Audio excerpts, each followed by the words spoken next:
The Toro Recycler Max with spin stop. Does it deliver a quality cut? Does it have enough power to slice through tall turf? Is it a decent value at this price point? And what exactly is this mower maxing out on? Hey guys and gals, welcome to Garage Gear. I'm JB.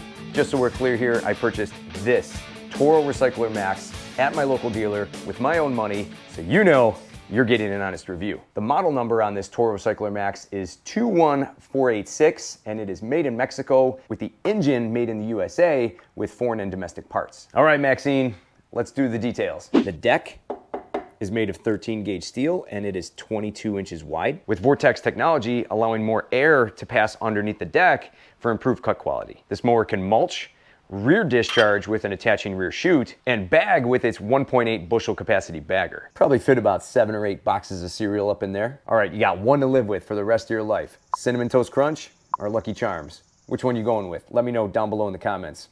My pick's Cinnamon Toast Crunch. You can also flip between the different cutting modes by simply pushing this tab down, moving the lever down, and this is going to put us into bag or rear discharging mode.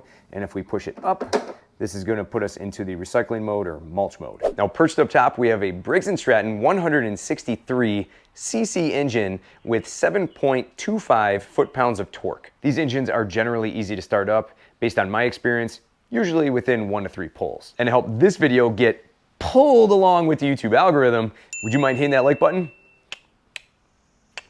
Thank you very much. The gas tank on this engine can hold 0.24 gallons of fuel and can mow exactly up to 10,000 square feet of turf. My turf is 10,000 square feet, and every single time I mowed with this mower, it finished right on the last pass, maybe the second last pass, and ran out of fuel.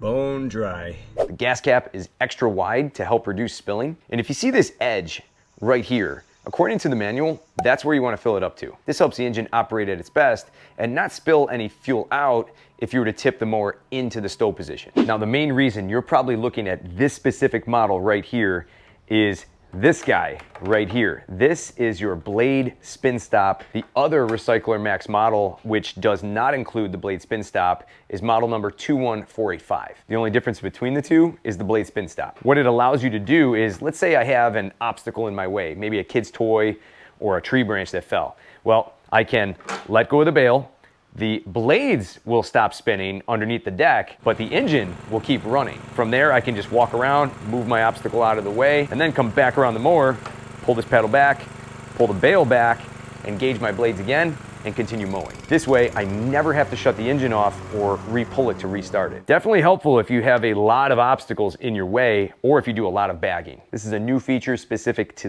this mower, but it's not new to the world, guys and gals. It's been around for the last 40 years or so. And you only see this feature on certain high-end models nowadays. Now let's get a look underneath the mower at the cutting blade.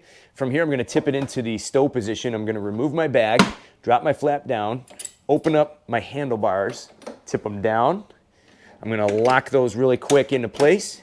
And then from here, just grab it and tip it up. We have one spinning blade up underneath the deck. Should you sharpen a brand new lawnmower blade? Well, you can find out in this video, link down below in the description. Up here is your Vortex vent. I can stick about 2 fingers up in there. And you can see here that this is the control flap deflecting your clippings either into the bag or back down into the lawn. Every time I move the lever, it either positions itself up and out of the way or down to help recycle those clippings. This plastic panel right here covers your belt as well as your blade brake clutch or blade spin stop assembly. Here's a look at your transmission. You can see we got a few scratches already. Ugh. This Max comes with a 4-wheel height adjustment system, allowing you to mow from 1 inch all the way up to 4 inches. You can mow some pretty tall grass with that. This is a rear-wheel drive self-propelled mower. The wheels on this mower are made of a grippy, rubbery material around the outside. Round the outside, round the outside. Bruh. Oh, I'm sure Eminem loves me. These give you plenty of traction and in my experience, can last quite a while. The front wheels are 8 inches tall by 2 inches wide, and the rears are 10 inches tall by 2 inches wide. And the wheels come equipped with ball bearings for less rolling resistance. Time to hit it from the back.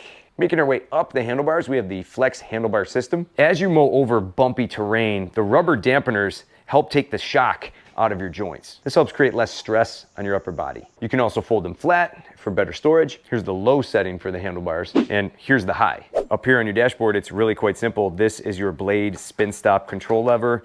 This is your blade stop bail. You're going to pull back on this tab, pull back on your bail, and this will get your blade spinning once the engine is up and running. Be sure to pull this bail back slowly so that way you don't stall the engine. Maxine here is equipped with personal pace. She likes to get a little personal with you. So as I push down on the personal pace, the farther I push it down, the faster this mower is going to go. The less I push this handlebar down, the slower the mower will go. Now to slow the mower down, all I gotta do is simply pull it back a little bit, or to stop the mower from moving, all I gotta do is pull it back all the way. Now here's some other quick facts about this Toro Recycler Max. She weighs in at 80 pounds, comes with a whopping 5-year limited warranty and a 5-year guarantee to start engine warranty. And upon product registration, that's when they'll send you your side discharge chute that you hook on the rear of the mower. All right, I wanna watch Maxine strut her stuff. So if you're ready, I'm ready. Let's go fire it up. First pull. Now from here, the engine's running, but the blades are not spinning. So to get the blades going, again, I'm gonna pull back on this tab, pull back on my bail. Simple as that. And if we want to get to bagging, push that lever down. You see that bag inflate. Go back to mulch mode. The lawn's getting long. Let's go mow.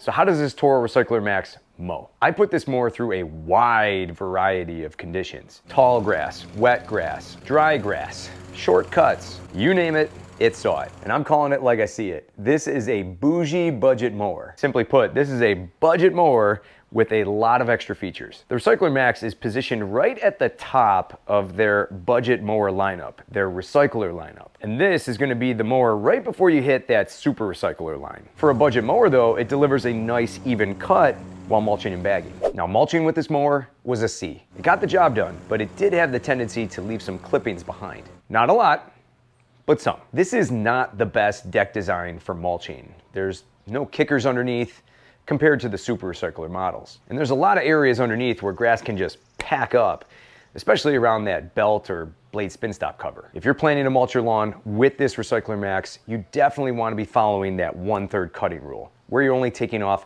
1/3 of the grass blade, no more. Any taller and you really should be side discharging or bagging. There was a noticeable amount of deck suction too, more than other budget mowers. It did manage to lift up some grass clippings and some light debris in my lawn. Now bagging was slightly better at about a B-, and it did take advantage of that extra deck suction, sending all those clippings all the way to the back of the bag. And striping with this mower was a C. The stripes were almost non-existent. It didn't matter if I mowed fast and furious or slow and steady, the stripes just wouldn't pop. But if you really want your mom to be proud of you, get a toe-behind striping kit, like one of these. I'll have it linked below. That'll really lay down some nice stripes and bump your grade up to an A. Now here's what I like on this Recycler Max. This mower was surprisingly quick to mow with. It actually got the lawn cut faster than my other mowers without sacrificing an even cut. Normally it takes me about 50 minutes to cut my lawn.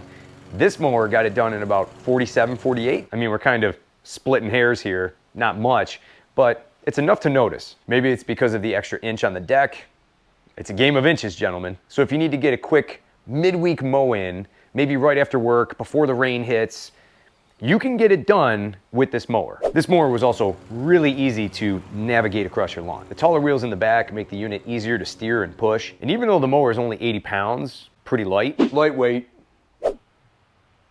it tracks some really nice straight lines, probably because of the slightly wider deck at 22 inches and the wider wheels. The blade spin stop also a nice feature. As of the filming of this video, that feature costs about an additional $70. That feature on this model is well worth it if you have to take the bag frequently on and off of the mower, or if you have a lot of obstacles in your way. The four-wheel height adjustment also kept the deck at a nice steady height. A lot of budget mowers nowadays have a single or a dual height adjustment system on them. They usually design them like this for added convenience, but this does have a tendency to sacrifice a steady cut, creating a lot of deck bounce. This Max doesn't move. The rubber dampeners at the bottom of the handlebars also smoothed out the ride a little bit, so you don't really end up feeling all those bumps through your arms and your shoulders. I also found the stow position very helpful for sharpening the blade and cleaning out the mower deck. Now here's what grinds my gears with this Max. First, this engine in tall grass is a bit underpowered. I grew this part of my lawn out pretty tall, and I kept the mower right at the middle setting, which is at 2.5 inches, to really stress out this engine. Of course, I could have raised the mower up, but I wanted you to really hear this mower work to get the job done.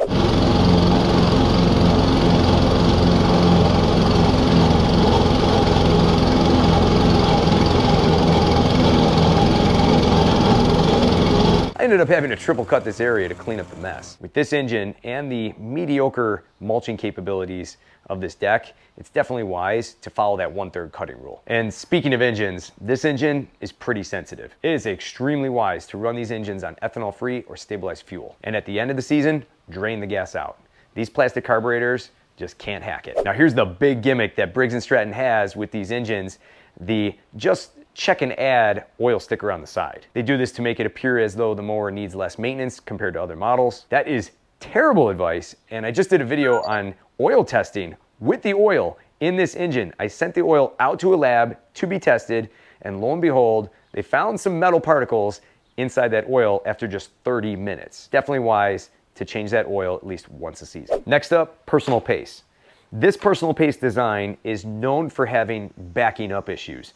So as I'm mowing along, if I make a quick transition and immediately try to pull this mower back, the rear wheels can lock up. You have to let that transmission release that belt a little bit, so that way there's not this fight between the mower trying to pull you forward and you trying to pull it back. A handful of subscribers have reached out to me and said that this is an issue that they've noticed over and over again. I've only seen this once. I'm gonna keep an eye on this to see if we have any more issues with this going forward. Now I did notice some clippings blowing through the seams of the trunk, and many of those clippings landed up here on the deck. And being that this mower is only 80 pounds, the mower did have a tendency to get a little rear heavy as the bag started to fill up. Next, side discharging. Now, if you noticed earlier, I did not comment about the side discharging capabilities of this mower because I'm still waiting on the side discharge chute to come in after I registered the mower. It's been just over a month, still don't have it, but I wanted to get this video out because so many people were asking me about this mower. I did reach out to Toro and ask them what the status is of my side discharge chute, and they said it takes anywhere from 3 to 6 weeks. Previously, when I had other Toro mowers and I had to order that side discharge chute, it took about a week. It got in relatively quick in the past, but this time around, I'm waiting for it. Here we are going on week 5 and still don't have it. Once that chute comes in, I'll get some tests with it. Handlebar adjustments. Apparently people in Mexico are either really tall or really short because this mower only has 2 options available. It would be nice to see a third option somewhere in the middle, especially with all this metal going on right here. You'd think they would be able to design that in. This mower, all you get is high and low.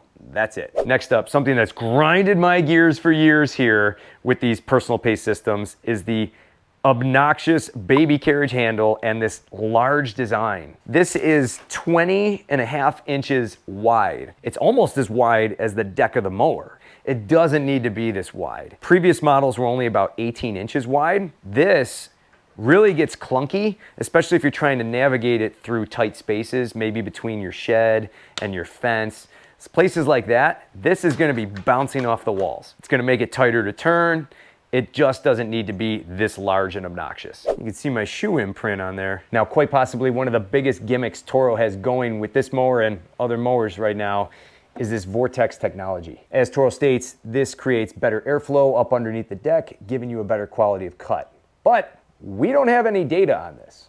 There's nothing out there that supports that claim. And when I compare this mower to other recyclers I've used in the past, the cut quality is the same. I looked everywhere and couldn't find any data on the improvement of the cut quality based on having more airflow up underneath the deck. There's nothing out there from Toro. Toro's being pretty brave going out there claiming this does what it does, without having anything to back it up. Definitely a gimmick. So what exactly is this Toro Recycler Max, the bougie budget mower, maxing out on? Well, you go from 2 to 3 to 5-year warranties. You get the ball bearing wheels, 13 more cc's on the engine, and blade stop.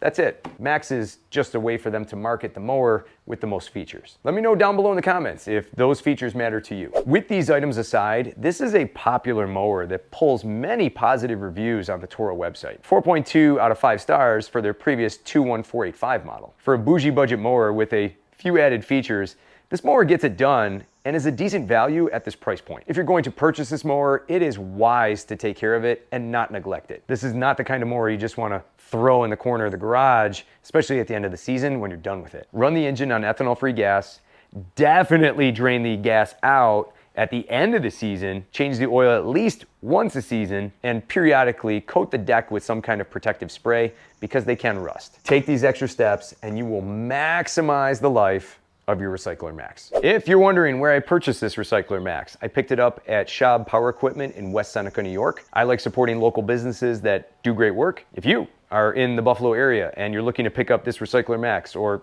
any other outdoor power equipment, reach out to them and tell them that JB sent you. And for a look at the unboxing and setup of this mower, be sure to check out this video down below in the description.